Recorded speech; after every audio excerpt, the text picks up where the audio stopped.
We open on a gloomy night during a rainstorm, with a sinister bus driver getting into his vehicle. When he looks in the mirror, however, there are suddenly a number of people sitting in the bus where there were none before. A blonde woman, whose name is Molly, glances at her bloody hands, just before the scene cuts to a man talking on the phone while he is on his way to an interview for a position at a financial company. After that, there is a flashback to 5 years earlier, when Molly is shown moving into her new house in the country with her husband Leon and daughter Katja. But despite her desire to remain in the city, she does not appear to be pleased with the relocation. Her husband tries to reassure her that they will be able to move back to the city one day, but he says it won't be for at least another 6 years. Molly isn't happy about that, and it becomes clear very quickly that she is desperate to do whatever it takes to get the money they require so that they can get back to wherever it is that they came from. Soon after, their next-door neighbours, the Coplin, came over to say hello with their black cat and seemed very interested in the dog that they had, Bolt. The following day, the family is taken aback when they see a large group of people from the neighborhood coming to assist them in cleaning the house and the garden. Molly notices, as they are all seated around the table for dinner, that everyone is very attentive to and protective of their animals and other domesticated companions. While Molly is instantly creeped out by their neighbors' acts of kindness, to their surprise, the next day, the entire neighborhood, and they even organize a whole barbecue for them.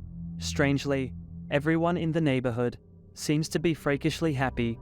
Molly again finds all of this really weird, and she even complains about it. But her husband and daughter, Katja, ignore her again. The following day, while Molly was out for a run in the woods, she overheard Mrs. Cloppin telling her friend that she has been preparing her cat for the past few months. She witnesses her going into the forest with it and stabbing it repeatedly on a large rock. This causes Molly to become startled, which in turn draws the attention of the other women. They bring her back to their home and explain that the community was built on the ruins of an old Viking town, where they were known to perform ritualistic human and animal sacrifices in order to ensure a prosperous future. The fact that someone who put their sick dog down on the sacrificial stone ended up winning the lottery shortly afterward is what led to the villagers continuing to practice this custom. Molly is on her way home when she makes the desperate decision to catch a rat from her basement.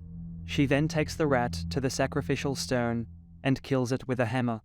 Almost immediately after that, she leaves the house to go to the store and purchase a scratch card. Sadly, it only gives her 50 crowns, so she decides to confront the two women once more. They tell her that in order to have a larger reward, she needs to have a strong bond with the animal. They explained to her that the level of your connection with the creature is proportional to the amount of money you make from working with it. It wouldn't be worth very much to sell a rat that the homeowner already intended to get rid of after discovering it in her basement. Therefore, Molly takes her dog, Bolt, with her when she visits the rock for the second time. Poor Bolt. The thing that struck me the most was the fact that Molly did not require much in the way of motivation to kill the dog, or even the rat, for that matter.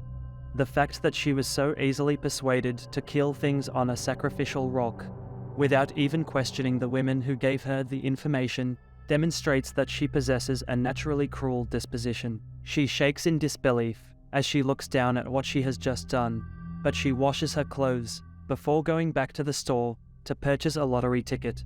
In the evening, Katja and Leon come to the conclusion that they should go out and look for Bolt.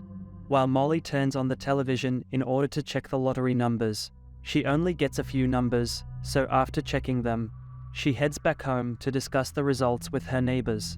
They tell her that in order to receive a significant reward, the pets will need to feel genuine affection from her.